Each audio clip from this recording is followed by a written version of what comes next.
Hi friends. నేను మీ నరసింహ. తెలుగు పల్లవి ఛానల్‌కి స్వాగతం. ఫ్రెండ్స్, ఈరోజు మనం చెప్పుకోబోయే కథ 'మిత్ర ది గ్రేట్'. సాయంత్రం 6 గంటలవుతుంది. నగరానికి 20 కిలోమీటర్ల దూరంలో నిర్మానుష్యమైన స్థలంలో చిన్న సెలయేరు పక్కన అందమైన చెక్కలతో నిర్మించి ఉన్న ఇంటి ముందు మోటార్ వ్యాన్ ఆగింది. అందులో నుండి ఒక వ్యక్తి క్రిందికి దిగాడు. తన జేబులోని రివాల్వర్ పైకి తీసి చూసి మళ్ళా జేబులో పెట్టుకున్నాడు. అంతలో వ్యాన్ నుండి 5 మంది చేతులలో తుపాకులతో కిందికి దిగారు. ఆ వ్యక్తి వారితో, "ఇదే మిత్రా ఇల్లు. మీరు ఇంటి చుట్టూ నిలబడండి. నేను ఇంట్లోకి వెళ్ళి వస్తాను" అంటూ ఆ వ్యక్తి నెమ్మదిగా ఇంటివైపు నడిచాడు. అంతలో చెట్టు చాటు నుంచి ఒక వ్యక్తి నెమ్మదిగా వచ్చి "హ్యాండ్స్ అప్" అని అరిచాడు. ముందు పోతున్న వ్యక్తి చేతులు పైకెత్తి వెనక్కి తిరిగి "మిత్రా" అని అరిచాడు. అంతే, ఆ వ్యక్తి తుపాకీ క్రిందికి జారవిడిచి, "సార్, మీరా? ఆశ్చర్యంగా ఉందే. మీకు నాతో పని కలిగిందా?" అని అడిగాడు. అందుకతను, "మిత్రా, నీతో చాలా ముఖ్యమైన సంగతి చెప్పాలని వచ్చాను. రా, ఇంట్లోకి వెళ్ళి మాట్లాడుకుందాం" అంటూ ఇద్దరూ లోపలికి నడిచారు. మిత్ర వంటగదిలోకి వెళ్ళి తన భార్య నీరజను పిలుచుకువచ్చి, "నీరజ, నా పై ఆఫీసర్. నేనంటే చాలా ఇష్టం" అంటూ పరిచయం చేశాడు. 4 ఏండ్లకు ముందు మిత్ర కఠినమైన సిఐడి ఆఫీసర్. అతను ఎన్నో ప్రమాదాలు ఎదుర్కొని సాహసాలు చేసి ఎందరినో ప్రభుత్వానికి పట్టి ఇచ్చాడు. ఎన్నో గోల్డ్ మెడల్స్ బహుమతిగా పొందాడు. అవన్నీ వివాహానికి ముందే. వివాహం అయిన తర్వాత ఇతనికొచ్చే ప్రమాదాలు అతని భార్యకి వచ్చేవి. చివరికి ఒక దొంగల గుంపు పన్నాగం వలన కారు యాక్సిడెంట్ జరిగి భార్య నీరజ గర్భం పోయింది. తన వలన తన భార్య కష్టానికి లోనవడం, పుట్టబోయే బిడ్డ నాశనం కావటం గమనించిన మిత్రకి జీవితంపై విరక్తి కలిగింది. అంతవరకు తన ఉద్యోగాన్ని చూసి మురిసిపోయే అతను అసహ్యం చెందసాగాడు. అందువలన తన పై ఆఫీసర్లు ఎంత చెప్పినా వినకుండా ఉద్యోగానికి రాజీనామా ఇచ్చి నగరానికి దూరంగా ఎవరూ లేని చోట అందమైన చెక్క తలుపులతో ఇల్లు కట్టుకొని భార్యతో ప్రశాంతంగా జీవితం గడపసాగాడు. సిఐడి జీవితాన్ని పూర్తిగా మరిచిపోయాడు. 4 ఏండ్ల తర్వాత అతని కోసం వెతుక్కుంటూ పై ఆఫీసర్ వచ్చాడు. "మిత్ర, ఏంటి ఆలోచిస్తున్నావు? తిరిగి నిన్ను ఉద్యోగంలో చేరడానికి పిలవడానికి వచ్చానని ఆలోచిస్తున్నావు కదా" అన్నాడు. "నో సార్, మీ సంగతి నాకు తెలుసు. ఒకరికి బాధ కలిగించే పని చెయ్యరని తెలుసు. ఇంతకీ మీ రాకకు కారణం తెలుసుకోవచ్చా" అని అడిగాడు మిత్ర. "మిత్ర, నీకు ఏదో ప్రమాదం రాబోతుందని తెలిసింది. అందుకే ఈ సంగతి నీకు చెప్పి నిన్ను హెచ్చరించి నీకు కాపలాగా ఉంచడానికి 5 మందిని తీసుకువచ్చాను" అన్నాడు. ఆ మాటలు వినగానే మిత్ర పకపకా నవ్వుతూ, "సార్, మిత్ర అడుగు చప్పుడు వింటేనే అతనికి దగ్గరగా ఉండే శత్రువు చెవి ముక్కు నుండి రక్తం కారుతుంది. సార్, నా శక్తి మీకు తెలీదా? అయినా నేను డ్యూటీలో లేను. ఇక నాకు శత్రువు ఎవరుంటారు? నన్ను చంపినందువలన లాభం ఎవరికీ ఉండదు. మీరు తీసుకువచ్చిన వారిని మీతో తీసుకువెళ్ళండి. నేను ఇక్కడ హాయిగా ఉన్నాను. నన్ను రెచ్చగొట్టబోకండి" అన్నాడు. "మిత్ర, నేను చెప్పేది విను. నగరంలో గోల్డెన్ టైగర్స్ అనే పెద్ద దొంగల ముఠా ఉంది. వారి నివాస స్థలం ఎవరికీ తెలియదు. నగరాన్ని వారి ఇష్టం వచ్చినట్లు ఆడిస్తున్నారు. నీలాంటి సమర్థుడు మన డిపార్ట్మెంట్లో లేక వారి ఆటలు సాగుతున్నాయి. 2 రోజులకి ముందు వారి ముఠా వాళ్ళు మన ఆఫీసులో ప్రవేశించి మన రహస్య ఫైల్స్ ఉన్న రూంలోకి వెళ్లి అందులో డైరీలో నీ ఇంటి అడ్రస్ ఉన్న పేజీ చింపుకొని తప్పించుకు పారిపోబోయారు. అంతలో మన వాళ్ళు గమనించి వారిని కాల్చారు. ఒక వ్యక్తి చనిపోయాడు. ఇంకో వ్యక్తి దెబ్బలతో నీ అడ్రస్ ఉన్న పేజీలతో ఎలాగో తప్పించుకుపోయాడు. చనిపోయి ఉన్న వ్యక్తి చేతి మీద బంగారు రంగులో ఉన్న పులి బొమ్మని గమనించి వాళ్ళు గోల్డెన్ టైగర్స్ ముఠా వాళ్ళని తెలిసింది. అందుకే నిన్ను హెచ్చరించడానికి వచ్చాను. నువ్వు జాగ్రత్తగా ఉండాలి. తర్వాత నీ ఇష్టం" అన్నాడు. మిత్ర ఆలోచిస్తూ, "నాకేం భయం లేదు. సరే, మీరు తీసుకువచ్చిన వారిని ఇక్కడే ఉండమని మీరు వెళ్ళండి. నన్ను నా భార్యను కాపాడే శక్తి నాకు ఉందనుకుంటాను. నన్ను ఎవరూ ఏమీ చేయలేరు" అన్నాడు. తర్వాత ఆయన మిత్రాకి జాగ్రత్తలు చెప్పి వెళ్ళిపోయాడు. మిత్ర నవ్వుతూ, "నీరజ, నాకు ప్రమాదమట. ఈ మాట నువ్వు నమ్ముతావా?" అని అడిగాడు. "4 ఏళ్లు హాయిగా ఉన్నాం. మీకు అపాయమంటే నాకు భయంగా ఉంది. మీరు జాగ్రత్తగా ఉండండి. మీ పై ఆఫీసర్ హెచ్చరించి వెళ్ళినందుకన్నా జాగ్రత్తగా ఉండడం మంచిది అని నీరజ అంటుండగా ఠామ్ అన్న పెద్ద శబ్దం వినపడింది. అంతే, ఇద్దరూ అదిరిపడ్డారు. మిత్ర గబగబా కిటికీ దగ్గరికి వెళ్లి బయటికి చూశాడు. తన ఇంటి ముందు 4 కార్లు నిలబడి ఉన్నాయి. తనకి సహాయం చేయడానికి వచ్చిన 5 మంది రక్తగాయాలతో పడి ఉన్నారు. ఏమైందండి? ఏమిటా శబ్దం? అన్న నీరజ వద్దకు మిత్ర వచ్చి, శత్రువులు రంగంలోకి దిగారు. మనం జాగ్రత్తతో ఉండాలి అన్నాడు. అయ్యో, నాకు భయంగా ఉందండి. నన్ను వదిలి మీరు ఎక్కడికి వెళ్ళకండి అన్నది నీరజ. భయపడకు, నా సంగతి వారికి తెలియదు. నా శక్తి చూపిస్తాను. నేను నా ఆయుధాలు తీసుకువస్తాను. అంతవరకు తలుపు తెరవకు అంటూ మిత్ర గబగబా వెనకవైపు పరిగెత్తాడు. ఇంటి చివర చిన్న గది మూసి ఉంది. అది చాలా రోజుల నుండి ఉపయోగించబడకుండా ఉన్నందువల్ల దుమ్ముతో నిండి ఉంది. మిత్ర ఆ గది తెరిచి నెమ్మదిగా లోపలికి వెళ్లి పెద్ద పెట్టెలో ఉన్న మిషన్ గన్ బయటికి తీశాడు. 4 ఏండ్ల తర్వాత దాన్ని తన చేతుల్లోకి తీసుకుంటుండగా అతని చేతులు వణకసాగాయి. అరచేయి చెమటతో నిండింది. అయినా తన భార్యకి ప్రమాదం అని మదిలో మెదలగానే అరచేయి చటుక్కున దాన్ని పైకి తీసింది. మిత్ర మిషన్ గన్తో వేగంగా ఇంటిలోకి నడిచాడు. గదిలో నీరజ లేదు. మిత్ర ఆశ్చర్యంతో నీరజ, నీరజ అని అరిచాడు. కానీ నీరజ రాలేదు. గబగబా బయటి తలుపులు తెరిచాడు. 4 కార్లు వెళ్లిపోతున్నాయి. నీరజ ఎక్కడ దాక్కుందో తెలియక తిరిగి తన గదిలోకి వచ్చాడు. మంచం మీద రోజ్ కలర్ పేపర్ కనిపించింది. ఏమిటా అని దాన్ని పైకి తీశాడు. అందులో పైన బంగారు రంగులో పులిబొమ్మ ముద్రించబడి ఉంది. ఏదో రాయబడి ఉంది. దాన్ని చదవసాగాడు. మై డియర్ మిత్ర, నీకు గోల్డెన్ టైగర్స్ గురించి తెలియదు. మేము శక్తివంతులమని తెలుసుకో. తర్వాత మాకు నీ వలన ఒక కార్యం కావలసి ఉంది. అందుకే నీ భార్యను తీసుకువెళ్ళిపోతున్నాం. ఇంకో గంటలో హోటల్ చోళాలో రూమ్ నెంబర్ 104లో నన్ను కలవాలి. లేదా నీ భార్య శవం నీ ఇంటికి వస్తుంది. నేను చాలా ఖచ్చితమైన మనిషిని. ఇట్లు బ్లాక్ మ్యాన్. అది చదవడంతోనే మిత్ర పళ్ళు పటపట కొరికి, బ్లాక్ మ్యాన్, నిన్ను చంపి నా భార్యని రక్షించుకుంటాను. నిద్రపోతున్న ఈ సింహాన్ని లేపావు. ఇక నీ ఎంతు తేల్చందే నిద్రపోను అంటూ బయటికి వచ్చి తన కారులో కూర్చొని వేగంగా ముందుకు నడిపాడు. అరగంటలో హోటల్ చోళా ముందు మిత్ర కారు ఆగింది. మిత్ర కారు నుండి దిగి వేగంగా రూమ్ నెంబర్ 104కు వెళ్లి తలుపు తట్టాడు.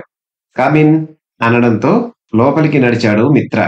పెద్ద సోఫాలో నల్లటి వ్యక్తి కూర్చుని ఉన్నాడు. అతని వెనుక 2 తుపాకులతో నిలబడి ఉన్నారు. మిత్ర, నీ కోసం వేచి ఉన్నా. రా, ఇలా కూర్చో అన్నాడా నల్లటి వ్యక్తి. మిత్ర కోపంతో, బ్లాక్ మ్యాన్, మర్యాదగా నా భార్యని నాకు అప్పగించు, లేదా నిన్ను ముక్కలుగా చేస్తాను అని అరిచాడు. బ్లాక్ మ్యాన్ నవ్వుతూ, ఆవేశపడకు మిత్ర, నా మాటలు విను. నాకు నీ వల్ల చిన్న సహాయం కావాలి. అది ముగించావంటే నీ భార్యని పువ్వుల్లో పెట్టి నీకు అప్పగిస్తాను అన్నాడు. నా వల్ల ఏ కార్యం చేయడానికి వీలు కాదు. మీలాంటి వారి గొడవ పడలేక బంగారం లాంటి ఉద్యోగం వదులుకున్నాను. నేను ఎవ్వరికీ ఏ సహాయం చెయ్యలేను. నా భార్యని అప్పగించు అన్నాడు మిత్ర. మిత్ర, నేను చెప్పేది విను. జైపూర్లో గోవింద్ లాల్ అనే కోటీశ్వరుడు ఉన్నాడు. అతనున్న కోటకు అన్ని ఇనుప తలుపులు. వాడి పూజ గదిలో 10 కోట్ల విలువ గల వజ్రాలున్నాయి. వాటిని దొంగిలించడానికి ప్రయత్నించాం. వీలు కాలేదు. కానీ 5 ఏండ్లకి ముందు నువ్వు సిఐడిగా ఉన్నప్పుడు ఆ కోటలో ఒక స్మగ్లర్ దాగాడని, నువ్వు తెలివితో కోటలోకి ప్రవేశించి వాణ్ణి బంధించావని మాకు తెలిసింది. అందువల్ల ఆ కోటలోకి పోవడానికి దారి నీకు తప్పక తెలిసి ఉంటుంది. నువ్వు మా మనుషులతో ఆ కోటలోకి వెళ్లి ఆ వజ్రాలు తీసుకురావాలి. నీకు అన్ని విధాల సహాయం మా అనుచరులు చేస్తారు. ఏమంటావ్ అని అడిగాడు. మిత్ర ఆలోచించాడు. వాడితో ఎంత మాట్లాడినా ఒప్పుకోడని, తెలివితో వాణ్ణి బోల్తా కొట్టించాలని తలచి, సరే, సమ్మతిస్తాను. కానీ ఇప్పుడే నా భార్యని మా ఇంటికి పంపించు అన్నాడు. అది కుదరదు. మా పనయ్యే వరకు ఆమె నా బందీ. ఈ రాత్రి 8 గంటల రైలుకి 2 టికెట్లు తీస్తాను. నువ్వు నా అనుచరునితో కలిసి వెళ్ళాలి. ఆ రైలు ఎక్కడా ఆగదు. రేపు ఉదయం 8 గంటలకు జైపూర్లో ఆగుతుంది. వెంటనే మీరు స్టేషన్కు ఎదురుగా ఉన్న హోటల్కి వెళ్లి గది తీసుకోండి. నేను 9 గంటలకు ఫోన్ చేసి మీ తర్వాత కార్యక్రమం చెబుతాను అన్నాడు బ్లాక్ మ్యాన్. సరే అని మిత్ర అనడంతో అతని ముక్కుకు ఏదో వాసన తగిలింది. అంతే. మిత్ర తెలివి తప్పి పడిపోయాడు. మిత్రాకి మెలకువ అయ్యేసరికి రైలులో మొదటి తరగతి పెట్టెలో కూర్చొని ఉన్నాడు. పక్కనే బ్లాక్ మ్యాన్ అనుచరుడు డేవిడ్ కూర్చొని ఉన్నాడు. ప్లాట్ఫారం మీద రాబర్ట్ నిలబడి ఉన్నాడు. రాబర్ట్ కిటికీ వద్దకు వచ్చి, డేవిడ్, ఈ రైలు ఉదయం జైపూర్లో ఆగిన వెంటనే నువ్వు మిత్రాతో హోటల్కి వెళ్ళు. దారిలో మిత్ర అల్లరి చేశాడంటే మాకు రేపు ఉదయం ఫోన్లో చెప్పు. వీడి భార్యని చంపేస్తాను అన్నాడు. ఆ మాటలకి కోపం వచ్చినా మిత్ర మెల్లిగా అణుచుకున్నాడు. తర్వాత డేవిడ్, రాబర్ట్ సిగ్నల్ ఇచ్చాడు, నువ్వు వెళ్ళు, నేను ఇతన్ని జాగ్రత్తగా చూసుకుంటాను అన్నాడు. బ్లాక్ మాన్కి ఇంకా మిత్ర మీద నమ్మకం కుదరలేదు. అందువల్ల రైలు వెళ్లిన 10 నిమిషాల వరకు ఇక్కడే ఉండమన్నాడు. తరువాత ఎదురుగా ఉన్న హోటల్ అరుగు మీద కూర్చోమన్నాడు. సరిగ్గా 8:30కి బ్లాక్ మ్యాన్ అక్కడికి ఫోన్ చేసి మీ వివరాలు చెప్పమన్నాడు. ఆఖరి నిమిషంలో మిత్ర రైలు దిగి పారిపోతే మన పథకం వృధా అవుతుంది కదా అన్నాడు రాబర్ట్. మరుక్షణం రైలు కదలసాగింది. మిత్ర ఆలోచిస్తూ ఉన్నాడు, ఎలాగైనా ఈ రైలు నుండి తప్పించుకుపోవాలని. ఉన్నట్టుండి మిత్ర పైకి లేచాడు. డేవిడ్, ఎక్కడికి అన్నాడు. బాత్రూంకి వెళ్ళాలి, కూడా వస్తావా అంటూ అతడు బయలుదేరాడు. డేవిడ్ వెంబడించాడు. మిత్ర బాత్రూంలోకి వెళ్తుండగా, ఆగు అంటూ అతని దుస్తులు పరిశోధించి, వెళ్ళు అన్నాడు డేవిడ్. అంతలో ఎదురుగా కాఫీ అమ్ముతున్న వ్యక్తి రావడంతో మిత్ర, బాబు, 2 వేడి కాఫీలు తీసుకురా అంటూ బాత్రూంలోకి దూరాడు. డేవిడ్ ఆలోచిస్తూ తన సీట్లో కూర్చున్నాడు. బాత్రూంలోకి వెళ్లిన మిత్ర తన షూ విప్పి అందులో ఉన్న చిన్న పొట్లం బయటికి తీశాడు. అది విషం. తర్వాత ఆ పొట్లంతో బయటికి వచ్చాడు. అటుగా వచ్చిన కాఫీ అమ్మేవాడు మిత్రాకి 2 కాఫీ కప్పులు ఇచ్చాడు. మిత్ర పొట్లంలో ఉన్న పొడిని 2 కప్పుల్లో సమంగా కలిపాడు. అది క్షణంలో కరిగిపోయింది. తర్వాత కాఫీలతో డేవిడ్ వద్దకు వెళ్లి, కాఫీ తీసుకో అంటూ 1 కప్పు అందించాడు. డేవిడ్ దాన్ని అందుకొని నోటి వరకు పెట్టుకొని ఓర కంటితో మిత్రాని గమనించాడు. అతను తన వంకే చూస్తూ ఉండడం గమనించి అనుమానంతో తన వద్దనున్న కప్పు క్రింద పెట్టి, మిత్రా, నీ వద్దనున్న కాఫీ నాకు ఇవ్వు, దీన్ని నువ్వు తాగు అన్నాడు.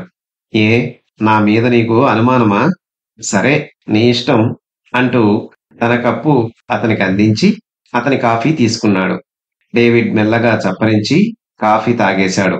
మిత్ర ఉన్నట్టుండి తన కప్పు కింద జార విడిచి, అయ్యయ్యో, కాఫీ నా మీద ఉలికిపోయింది, నేను వెళ్ళి కడుక్కొని వస్తాను అంటూ వాష్ బేసిన్ వద్దకు వెళ్ళాడు. 10 నిమిషాల తర్వాత మిత్ర వచ్చి చూసేసరికి డేవిడ్ సీటు మీద వాలి ఉన్నాడు. దగ్గరికి వెళ్లి చూశాడు. అప్పటికే అతను చనిపోయాడు. మిత్ర వాచి చూశాడు. 8 గంటల 10 నిమిషాలవుతుంది. ఇంకో 5 నిమిషాల్లో రైలు పెద్ద వంతెన దాటి వెళుతుంది. అది గుర్తుకు వచ్చిన మిత్ర గబగబా తలుపు వద్దకు వెళ్ళాడు. రైలు సరిగ్గా వంతెన మీద వెళ్తూ ఉండగా మిత్ర రైలు నుండి కింద నీటిలోకి దూకాడు. తర్వాత నీటిలో ఈదుతూ రోడ్డు మీదకి వచ్చాడు. ఎదురువైపుగా లారీ వస్తూ ఉండడం గమనించి ఆపాడు. మిత్ర అతని చేతిలో 100 రూపాయల నోటు అందించి, అవసరంగా హోటల్ అరుణ్కి వెళ్ళాలి, త్వరగా వెళ్ళు అంటూ లారీలో కూర్చున్నాడు. మరుక్షణం లారీ వేగంగా వెళ్లి 15 నిమిషాల్లో హోటల్ ముందు ఆగడంతో మిత్ర దిగి వేగంగా లోపలికి వెళ్ళాడు. సరిగ్గా అదే సమయానికి హోటల్ నుండి రాబర్ట్ బయటికి రావడం చూసి మిత్ర స్తంభం చాటున దాక్కున్నాడు. రాబర్ట్ ఈల వేసుకుంటూ తన కారులో కూర్చొని ముందుకు నడిపాడు. మిత్ర దగ్గరలో ఉన్న టాక్సీ ఎక్కి ఆ కార్ని ఫాలో అవ్వమన్నాడు. రాబర్ట్ తన వెనుక నుండి వస్తున్న మిత్రాని గమనించలేదు.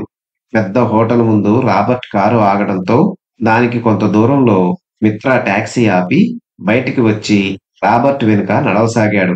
రాబర్ట్ తిన్నగా తను ఉంటున్న గది తలుపులు తెరిచి లోపలికి పోబోయాడు. వెనకనే వస్తున్న మిత్ర వేగంగా అతన్ని తోసుకొని లోపలికి వచ్చాడు. ఆ తోపుకు కింద పడ్డ రాబర్ట్ తన ప్యాంటు జేబు నుండి రివాల్వర్ బయటికి తీశాడు. అంతలో మిత్ర కాలితో దాన్ని ఎగరగొట్టి ఎగిరి దాన్ని పట్టుకొని అతని మీద కూర్చొని రివాల్వర్ అతని మెడకి సరిగ్గా ఆనించాడు. రాబర్ట్ అతన్ని ఆశ్చర్యంగా చూస్తూ, నువ్వు రైలు నుండి ఎప్పుడు తప్పించుకు వచ్చావు అని అడిగాడు. అదంతా నీకెందుకు? నా భార్యని ఎక్కడ బంధించి ఉంచావు? గోల్డెన్ టైగర్స్ కోట ఎక్కడుందో చెప్పు, లేకపోతే నా చేతిలో చస్తావు అన్నాడు మిత్ర. రాబర్ట్ భయపడుతూ, మిత్ర, నాకు తెలీదు, నేను ఇంతవరకు అక్కడికి వెళ్ళలేదు. బ్లాక్ మ్యాన్ ఎప్పుడూ నాతో ఫోన్‌లో మాట్లాడడం తప్ప నన్ను అతని కోటకి పిలిపించలేదు. ఈ రోజు సరిగ్గా 10 గంటలకి అతని డ్రైవర్ నన్ను తీసుకువెళ్తానన్నాడు అన్నాడు. ఆ డ్రైవర్ పేరు తెలుసా? ఎలా ఉంటాడు? అంతా వివరంగా చెప్పు అన్నాడు మిత్ర. డ్రైవర్ పేరు స్మిత్. ఎర్రగా ఉంటాడు. తలకి టోపీ పెట్టుకుంటాడు. నన్ను తప్ప ఎవ్వర్నీ కారులో తీసుకువెళ్ళడు అన్నాడు రాబర్ట్. మరుక్షణం మిత్ర రివాల్వర్ పెద్దగా గర్జించింది. అంతే, రాబర్ట్ కింద పడ్డాడు. వీడు బ్రతికి ఉన్నాడంటే నా సంగతి బ్లాక్ మ్యాన్ చెప్పేస్తాడు. తర్వాత నీరజ్‌కి అపాయం అనుకుంటూ కింద పడ్డ అతన్ని నెమ్మదిగా లేవదీసి సోఫాలో కూర్చోబెట్టాడు. మిత్ర టైం చూశాడు. సరిగ్గా 10 గంటలు. ఇంకా 10 గంటల్లో బ్లాక్ మ్యాన్ ఉన్న స్థలం తెలుసుకోవాలి. లేదా నా నీరజ్‌కి ప్రాణాపాయం అనుకున్నాడు. అంతలో ఎవరో కాలింగ్ బెల్ కొట్టిన శబ్దం వినపడింది. మిత్ర తలుపు తెరిచాడు. బయట కాఫీ కప్పుతో సర్వర్ నిలబడి ఉన్నాడు. మిత్ర అతని వద్ద నుండి కాఫీ కప్పు తీసుకొని తలుపు గడియ వేసి కొంతసేపు ఆలోచించాడు. తర్వాత బాల్కనీ నుండి బయటకు చూడసాగాడు. కొంతసేపటికి ఎర్ర రంగు కారు వచ్చి హోటల్ ముందు ఆగింది. అందులో నుండి టోపీ వేసుకున్న వ్యక్తి క్రిందికి దిగాడు. అతనే స్మిత్ అయి ఉంటాడని గబగబా గది నుండి బయటకు వచ్చి స్తంభం వెనుక దాక్కున్నాడు. టోపీ పెట్టుకున్న వ్యక్తి రాబర్ట్ గది ముందు నిలబడి తలుపు తట్టసాగాడు. అది గమనించిన మిత్ర, ఇతనే స్మిత్. ఎలాగూ లోపలికి వెళ్ళాడంటే రాబర్ట్ శవంని చూసి వెనక్కి తిరిగి బ్లాక్ మ్యాన్‌కి ఈ సంగతి చెప్పడానికి వెళ్తాడు. ఈ లోపల నేను అతని కారు డిక్కీలో దాగి ఉంటాను అనుకొని వేగంగా బయటికి వెళ్లి ఆ కారు డిక్కీలో దాక్కున్నాడు. గదిలో రాబర్ట్ శవాన్ని చూసి స్మిత్ అదిరిపడి మరలా తలుపు మూసి గబగబా కిందికి వచ్చి కారులో ఎక్కాడు. కారు వేగంగా ముందుకు వెళ్ళసాగింది. డిక్కీలో ఉన్న మిత్ర డిక్కీ కొద్దిగా తెరిచి కారు ఎటువైపు వెళుతున్నదా అని గమనించసాగాడు. గంట తర్వాత కారు ఓ చోట ఆగింది. కొంతసేపు ఆగి మిత్ర కారు నుండి దిగాడు. అంతా చీకటిగా ఉంది. ఎదురుగా పెద్ద భవనం కనబడింది. భవనం ముందు బలమైన కాపలా ఉన్నట్టు చూశాడు. మిత్ర భవనం వెనుక వైపుగా వెళ్లి కొట్టం ద్వారా పైకి ఎక్కి ఓ పెద్ద గదిని చేరుకున్నాడు. ఆ గదిలో ఎవరూ లేరు. నెమ్మదిగా ఆ గదిని దాటి ముందుకు వెళ్ళాడు. అప్పటికి రాత్రి 3 గంటలయింది. అందువల్ల ఎక్కడా మనిషి అలికిడే లేదు. మిత్ర అన్ని గదులు చూసుకుంటూ వెళ్ళసాగాడు. అంతలో స్మిత్ బాస్ బ్లాక్ మ్యాన్ వద్దకు వెళ్లి రాబర్ట్ సంగతి చెప్పాడు. ఇది విని అతను ఆశ్చర్యపోయి, రాబర్ట్ ని ఎవరు చంపి ఉంటారు? ఒకవేళ మిత్ర రైల్లో వెళ్లకుండా తిరిగి వచ్చాడా? స్మిత్, నువ్వు ఇక్కడికి రావడానికి ముందు నీ కారులో ఎవరూ లేరు కదా అన్నాడు. ఈ మార్గం నాకు తప్ప ఎవరికీ తెలియదు బాస్. నేను అంత అజాగ్రత్తగా ఉంటానా అన్నాడు స్మిత్. బ్లాక్ మ్యాన్ అనుమానంతో తన ముందున్న టీవీ ఆన్ చేసి ఒక్కొక్క గదిని పరిశీలనగా చూడసాగాడు. చివరికి ఒక గదిలో వెళుతున్న మిత్ర కనిపించాడు. స్మిత్, పొరపాటు చేశావు. మిత్ర ఇక్కడికి ఎలా రాగలిగాడు? వాడు తెలివిగా నీ కారులో వచ్చినట్టు తెలుసుకోలేని తెలివి తక్కువ దద్దమ్మవి. నీ వల్ల నా ఆట కట్టింది. ఇడియట్, నా ముందు నిలవకు, పో అని తిడుతూ జేబులో నుండి రివాల్వర్ తీసి స్మిత్ ని కాల్చాడు. మరుక్షణం స్మిత్ చావు కేక పెట్టి కింద పడి ప్రాణాలు విడిచాడు. తర్వాత బ్లాక్ మ్యాన్ టీవీలో కనిపిస్తున్న మిత్రాని జాగ్రత్తగా గమనించసాగాడు. మిత్ర ఎర్ర రంగు రాతి మీద కాలు వేయడంతో బ్లాక్ మ్యాన్ వెంటనే ఒక బటన్ అదిమాడు. మరుక్షణం మిత్ర కాలి కింద రాయి జరిగి అతను కింద సొరంగం ద్వారా జారుతూ బ్లాక్ మ్యాన్ పక్కనే ఉన్న గాజు గదిలోకి వచ్చి పడ్డాడు. వెల్కమ్ మిత్ర. రైల్లో నిన్ను జైపూర్కి వెళ్ళమంటే నీ భార్యని కాపాడడానికి నా వద్దకి వస్తావా? నీ కళ్ళ ముందరే నీ భార్యని చిత్రహింసలు పెడతాను. నా సంగతి నీకు ఇంతవరకు తెలియదు. నన్ను మోసం చేయడానికి ప్రయత్నించిన వారిని ప్రాణాలతో నేను వదిలిపెట్టను అన్నాడు బ్లాక్ మ్యాన్.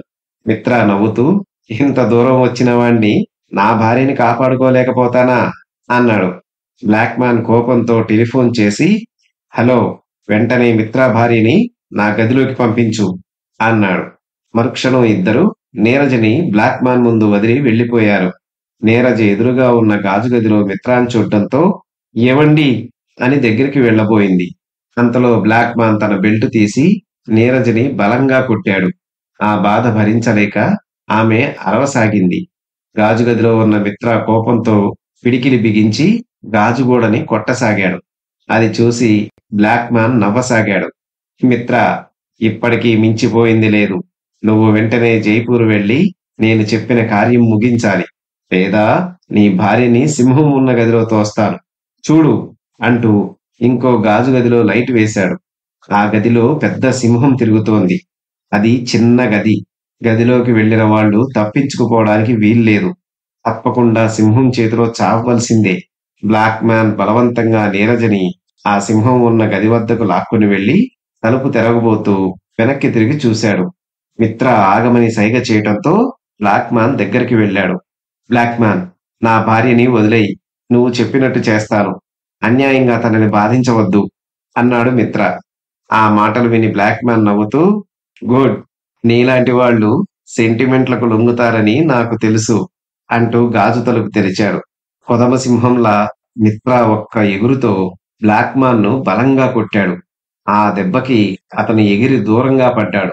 మిత్ర టేబుల్ మీదున్న రివాల్వర్ చేతిలోకి తీసుకొని, బ్లాక్ మ్యాన్, మర్యాదగా లేచి కుర్చీలో కూర్చో.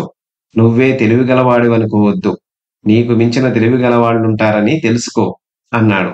బ్లాక్ మ్యాన్ కుర్చీలో కూర్చోవడంతో నీరజ గదిలో వెతికి తాడు తీసుకువచ్చి అతన్ని కుర్చీకి బలంగా కట్టేసింది. తర్వాత మిత్ర టెలిఫోన్లో నెంబర్లు తిప్పి, హలో, కమిషనర్ గారా? నేను మిత్రాని మాట్లాడుతున్నాను. బ్లాక్ మ్యాన్ నాయకుడిగా ఉన్న గోల్డెన్ టైగర్స్ గ్యాంగ్ ఉన్న స్థలం కనుక్కున్నాను. ప్రస్తుతం నేను అక్కడి నుంచే మాట్లాడుతున్నాను. నా భార్యని రక్షించడానికి వెళ్లి వారి స్థలం కనుక్కున్నాను అన్నాడు. అటువైపు నుండి కమిషనర్ సంతోషంతో గోల్డెన్ టైగర్స్ ఉంటున్న స్థలం ఎక్కడుందనడంతో మిత్ర వివరంగా చెప్పి ఫోన్ పెట్టేశాడు. అంతా వింటున్న బ్లాక్ మ్యాన్ కోపంతో తన కట్లు విప్పుకోవడానికి ప్రయత్నించసాగాడు. పెద్దగా అరవసాగాడు. అది సౌండ్ ప్రూఫ్ గది కావడంతో బయటి వారికి వినపడలేదు. మిత్ర అతని వద్దకు వచ్చి, బ్లాక్ మ్యాన్, నీ ఉనికిని గురించి చెప్పవలసిన వారికి చెప్పేశాను. ఇక నీ సంగతి వారు గమనిస్తారు. నీ కంటి ముందే నా భార్యని తీసుకుపోతున్నాను. ఏం చేయగలవో చేసుకో అంటూ నీరజతో మెల్లిగా బయటికి నడిచాడు. బయట వరండాలో ఎవరూ లేరు. అందువల్ల మిత్ర, నీరజ మెల్లగా అడుగులు ముందుకు వేయసాగారు. గదిలో బంధించి ఉన్న బ్లాక్ మ్యాన్ తాను కట్టబడి ఉన్న కుర్చీతో ముందుకు జరుగుతూ గోడ పక్కగా ఉన్న పసుపు రంగు బటన్ అదిమాడు. అంతే, మరుక్షణం అన్ని గదులలో ఉన్న అలారం మోగసాగింది. ప్రమాదం కలిగిన సమయంలో ఆ అలారం మోగుతుందని అందరికీ తెలుసు. అందువల్ల అందరూ గబగబా బయటికి రాసాగారు. అలారం శబ్దం వినడంతో మిత్ర పరిస్థితిని అర్థం చేసుకొని నీరజతో ఒక గదిలోకి దూరి దాక్కున్నాడు. బయట అడుగుల చప్పుడు వినబడసాగింది. ఆ గదిలో గోల్డెన్ టైగర్స్ గుడ్డలు కుప్పలుగా పడి ఉన్నాయి. వాటిని చూడడంతో మిత్రాకి ఒక ఆలోచన కలిగి నీరజకి చెప్పాడు. ఆ తర్వాత ఇద్దరూ తమ దుస్తులు విప్పి ఆ దుస్తులు వేసుకున్నారు. నీరజ మగ దుస్తులు వేసుకుంది. ఇద్దరూ చేతికి తుపాకీ తీసుకుని గది నుండి బయటికి పరిగెత్తారు. అందరూ అటు ఇటు పరిగెడుతున్నారు గాని బ్లాక్ మ్యాన్ గదికి వెళ్లలేదు. ఎక్కడ ఏ విధంగా ప్రమాదం సంభవించిందో తెలియక తికమక పడసాగారు. ఈలోగా మిత్ర, నీరజ బయటికి వచ్చేశారు. ఎదురుగా కొన్ని జీపులు, కారులు వస్తున్నట్లు తెలుసుకొని, ఆ, పోలీసులు వచ్చేశారు. ఇక వీరి ఆట కట్టింది అన్నాడు భార్యతో మిత్ర. మరుక్షణం అతని ముందు కారు ఆగింది. దాని నుండి కమిషనర్ గారు దిగి, మిత్ర, నువ్వు ఉద్యోగంలో లేకపోయినా మంచి సహాయం చేశావు. ఇంకా కొద్ది క్షణాల్లో ఆ గోల్డెన్ టైగర్స్ ని బంధిస్తున్నాం అన్నారు. సార్, నేను తిరిగి డ్యూటీలో చేరాలనుకుంటున్నాను. మీ అభిప్రాయం అన్నాడు మిత్ర. అందుకు commissioner, Mitra the great, you are always welcome. నువ్వు తిరిగి డ్యూటీలో చేరుతున్నందుకు నాకు చాలా సంతోషంగా ఉంది. మీరు వెళ్ళండి, వీళ్ళని బంధించి రేపు కలుస్తాను అంటూ కమిషనర్ గారు తుపాకీతో లోపలికి పరిగెత్తారు. మిత్ర నవ్వుతూ నీరజ చేయి పట్టుకొని బయటికి ఆనందంగా నడవసాగాడు. చూశారు కదా ఫ్రెండ్స్, ఇది ఈ రోజు కథ. మరొక మంచి కథతో తదుపరి వీడియోలో కలుసుకుందాం. ధన్యవాదాలు.